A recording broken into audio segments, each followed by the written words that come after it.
अर्थात महात्मा गांधी। हाँ बेटा, लोग मुझे इसी नाम से ही पहचानते हैं।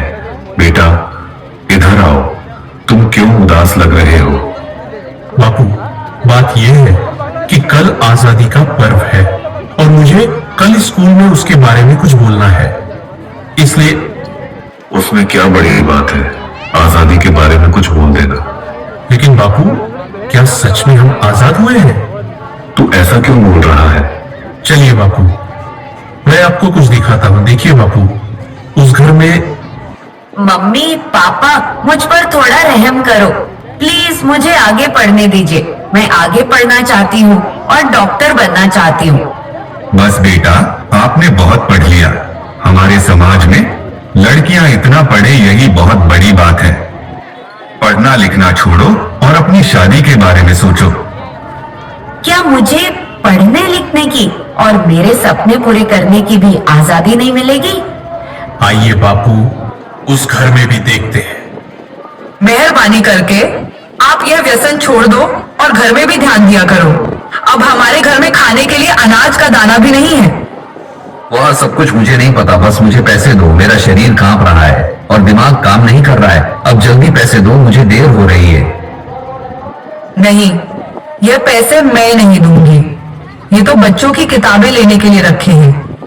चुपचाप मुझे पैसे दो और यहां से हटो, मुझे जाने दो। हे ईश्वर, मेरे पति की इस व्यसन की आदत से मुझे कब आजादी मिलेगी? बापू, और आगे चलिए, मैं आपको एक रिश्वतखोर अधिकारी बताता हूँ। साहब, कई दिनों से मैं आपकी ऑफिस के चक्कर लगा रहा हूँ, अब तो मेहरबानी करके मेरा काम कर दीजिए। अरे भाई, कितनी बार बोलूं तुझे, तेरा काम बहुत कठिन है और बड़े साहब मना कर रहे हैं। तुझे जो समझाया है ऐसे करो ना भाई। लेकिन साहब, मेरे सभी कागज ठीक है और मैं अपना हक पाने का हकदार हूँ, तो मैं रिश्वत क्यों दूं? अब तो सत्यवादी हरिश्चंद्र बनकर तुम्हारी सब फाइलों को लेकर इधर उधर फिरते रहो, जाओ, तुम्हारा काम नहीं होगा। हे ईश्वर, हमारे जैसे ईमानदार लोगों को ऐसे रिश्वतखोर अधिकारियों से कब आजादी मिलेगी? चलो बापू आगे। अरे भैया, ठीक से तोल माप किया करो। गेहूं और चावल तो मिले, पर दूसरी चीज कहां पर है? अरे भैया, आपको जल्दी आना चाहिए ना, बाकी सामान तो सब खत्म हो गया है। आगे से ही कम सामान आया था, उसमें हम क्या कर सकते हैं? आपने तो कल ही सामान देना शुरू किया है, तो खत्म कैसे हो सकता है? अरे यहां से निकलो भैया, और लोग भी लाइन में राह देख रहे हैं। आपको जो शिकायत है वो बड़े अधिकारी से जाकर करना। हे भगवान, हम गरीबों को ऐसे अनाज की तस्करी करने वाले लोगों से कब आजादी मिलेगी? देखा ना बापू आपने, क्या आपको लग रहा है कि सच में हमारा देश आजाद हुआ है? आज के समय में भी लड़कियों को पढ़ने की आजादी नहीं है। आज के समय में बहुत सारे लोग व्यसन के अधीन होकर अपने घर की जिम्मेदारी को भूल रहे हैं। यहाँ पर सरकारी अधिकारी भी रिश्वत लेकर अपना काम करते हैं। अनाज बेचने वाला भी अनाज की तस्करी करके गरीबों का अधिकार छीन रहे हैं। क्या हम सच में आजाद हुए हैं? हमें देखनी है आजादी, हर हाल में हमें देखनी है, हमें देखनी है आजादी।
एक मिनट नहीं रुकना है।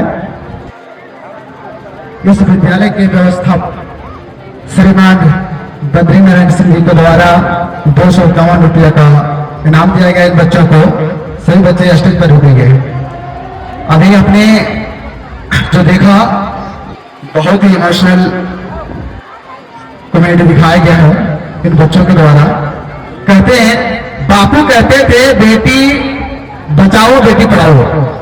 बापू कहते थे बेटी बचाओ बेटी पढ़ाओ, पर आज भी कुछ घरों में ताला लगता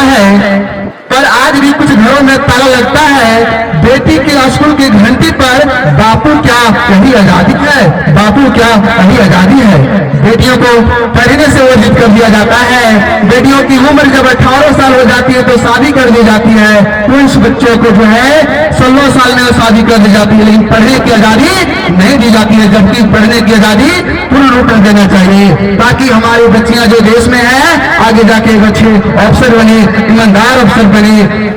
इसलिए फिर मैं कहना चाहता हूं, आजादी का जश्न मनाते हैं, आजादी की जश्न मनाते हैं, पर गली के कोने कोने में बोतल फूटती है।